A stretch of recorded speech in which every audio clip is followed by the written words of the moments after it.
अस्सलाम वालेकुम व्यूअर्स, मैं हूं शाकिर सोलंकी। व्यूअर्स, दरियाए सिंध पर 6 नए केनाल्स बनाने के ख़िलाफ़ सिंध सरापा एहतजाज है। सिंध का हर शहर बंद है, तमाम रोड रास्ते मेन शाहराहें बंद हैं। पूरा सिंध एक दूसरे के साथ डिस्कनेक्ट है। पंजाब और सिंध के रास्ते मुनक़ता हो चुके हैं। पंजाब आने वाले रास्तों पर धरने चल रहे हैं। बबरलो बाईपास पर धरना, हैदराबाद में जामशोरों में धरना, मुख्तलिफ़ जगहों पर धरने भी चल रही हैं। और तमाम जो मकातब फ़िक्र हैं वो इसमें शामिल हैं। सियासी जमातें हैं, मजहबी जमातें हैं, वकला हैं, तलबा हैं, मज़दूर हैं, ताजिर हैं। हर शहरी जो सिंध में बसने वाला है वो इन केनाल्स के ख़िलाफ़ निकला हुआ है। लेकिन मज़ेदार बात यह है कि पीपल्स पार्टी भी निकली हुई है। पीपल्स पार्टी भी एहतजाज कर रही है और पीपल्स पार्टी के कान पर जूं तक नहीं रिंग रही।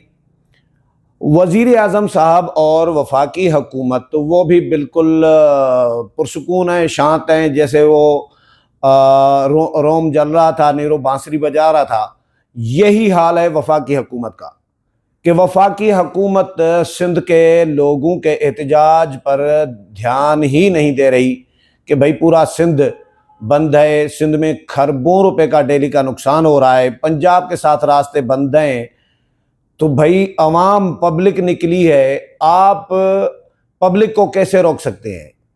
जब अवाम आम आदमी निकले, पूरा सिंध निकले, मुत्तफ़िका तौर पर निकले, पीपल्स पार्टी जो हुकूमत में शामिल है, जो हुकूमत का हिस्सा है, वो भी एहतजाज में है, तो इसका मतलब है कि सिंध का कोई ऐसा बंदा नहीं है जो इन केनाल्स की हिमायत कर रहा हो।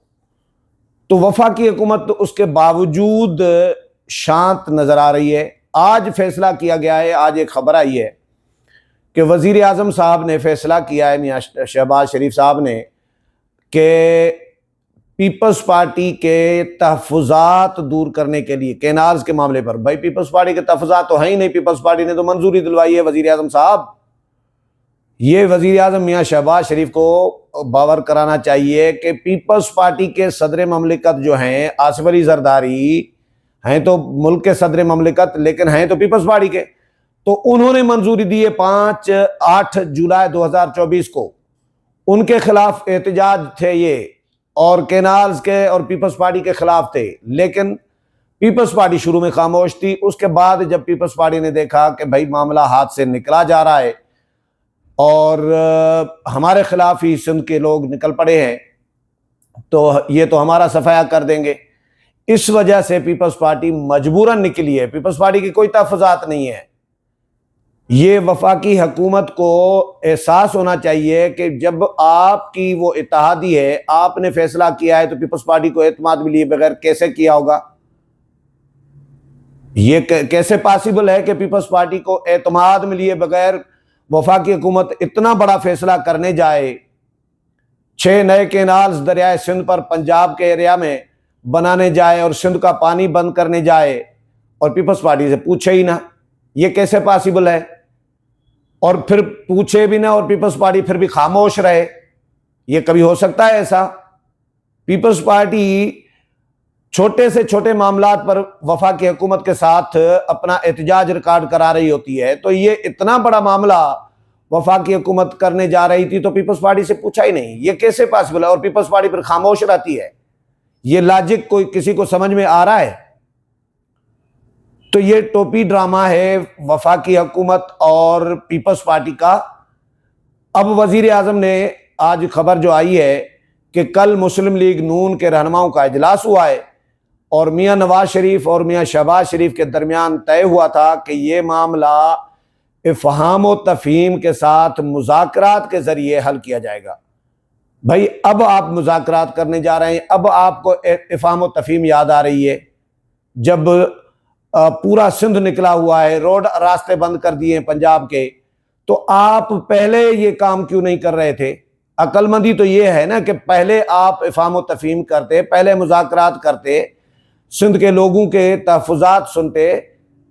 बकौल आपके कि पीपल्स पार्टी के भी अगर हैं आपकी नज़र में, पीपल्स पार्टी के, मेरी नज़र में तो नहीं है, लेकिन आपकी सिंध के अवाम की नज़र में भी नहीं है, पीपल्स पार्टी के कोई तहफ़्फ़ुज़ात नहीं है, तो आप उनके भी तहफ़्फ़ुज़ात दूर कर देते पहले।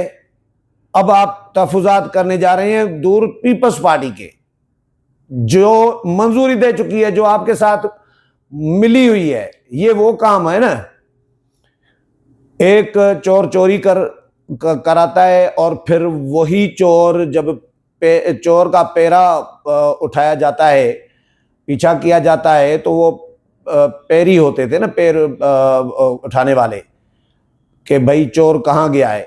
ये पुराने दौर में ये देही इलाकों में इस तरह होता था। तो कभी कभार चोर भी घर मालकान के साथ मिलके चोर को ढूंढता था। तो ये पीपल्स पार्टी वही काम कर रही है कि भाई देखें, पीपल्स पार्टी ने ही मंजूरी दिलवाई है और अब पीपल्स पार्टी ही एहतजाज कर रही है कि जी धाड़ गोड़ा हमारे साथ जुल्म हो रहा है, सिंध के साथ जुल्म हो रहा है, नहीं होने देंगे जुल्म।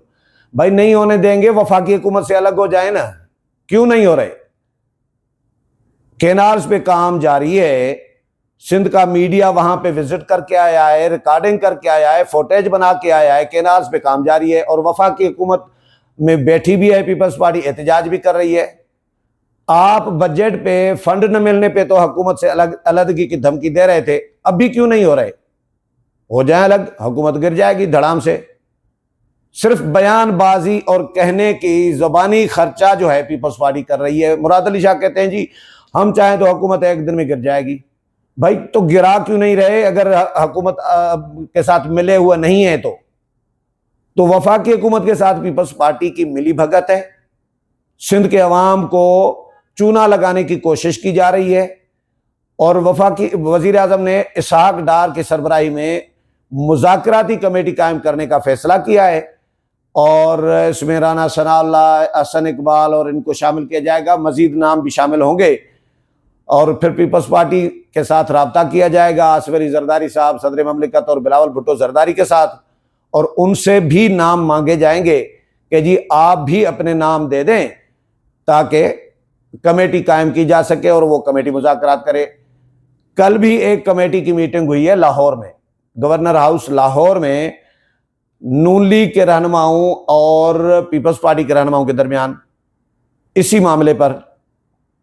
वैसे तो मामला बज़ाहिर कैनाल्स का इन्होंने जारी किया है सिर्फ लोगों को ठंडा करने के लिए, गुस्सा लोगों का ठंडा करने के लिए, लेकिन अंदर खाना कोई और मामला आता है। वो पावर शेयरिंग फार्मूला जो है पंजाब का, उसके लिए ये कमेटी कायम की गई थी गवर्नर हाउस में। उसके कई इजलास हो चुके हैं, कई मीटिंग्स हो चुकी हैं।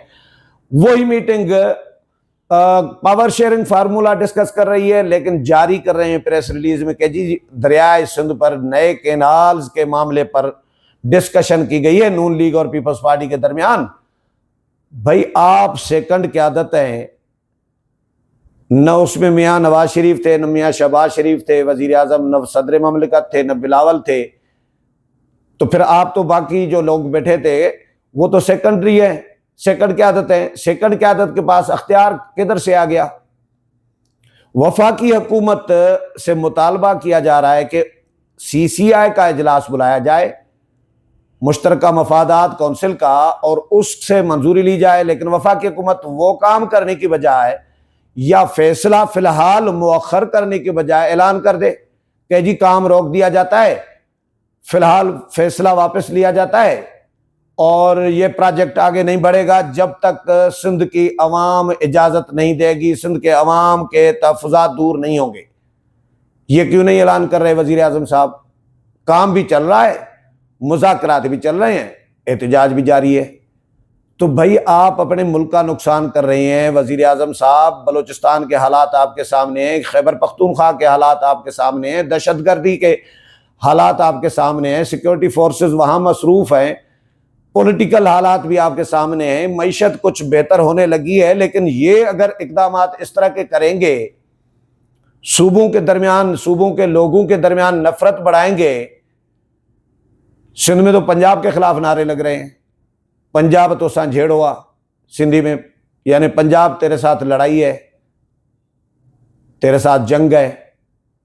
तो जाहिर है पंजाब बड़ा सूबा है, इस्टेब्लिशमेंट पर अजारादारी पंजाब की, वफाक पर अजारादारी पंजाब की, पूरे मुल्क का पर अजारादारी पंजाब की, केनाल पंजाब निकाल रहा है, पंजाब से निकल रहे हैं दरियाए सिंध पर, सिंध का पानी पंजाब बंद कर रहा है, पहले ही तहफुजात रहे हैं। तो लोग, सिंध का आम आदमी या बाशऊर तबका जो नारे लगाएगा वो किसके खिलाफ लगाएगा? तो ये नफरतें सूबों के दरमियान बढ़ रही हैं। तो इनको कम करने के लिए इकदामात करने की ज़रूरत है, न कि इनको बढ़ावा देने की कोशिश करें। तो वज़ीर आज़म साहब को ये कमेटी कायम करने के बजाय फौरी तौर पर इस मामले पर नोटिस लेना चाहिए और ये ऐलान करना चाहिए कि भाई काम फ़िलहाल रोक दिया जाता है, जब तक कि मामला सूबों के दरमियान तय नहीं होता इस पर काम नहीं होगा। ये ऐलान वज़ीर आज़म साहब भी नहीं कर रहे और पीपल्स पार्टी भी हुकूमत से भी अलग नहीं हो रही और पीपल्स पार्टी प्रेशराइज भी नहीं कर रही, सिंध में एहतजाज कर रही है। भाई पीपल्स पार्टी इधर आके धरना दे ना पार्लियामेंट हाउस के सामने इस्लामाबाद में। कौमी असम्बली का भी इजलास हुआ, खत्म हो गया। पीपल्स पार्टी ने 18 तारीख को खत्म होना था, पीपल्स पार्टी ने कैनाल्स के मामले पर बहस से बचने के लिए बहस तो कराई, 30 लोगों ने बात की, लेकिन करारदादें मंजूर नहीं कराई। उनसे बचने के लिए पीपल्स पार्टी ने 4 दिन पहले 14 तारीख को इजलास खत्म करा दिया। सदर ममलिकत दस्तखत करते हैं, जाहिर है।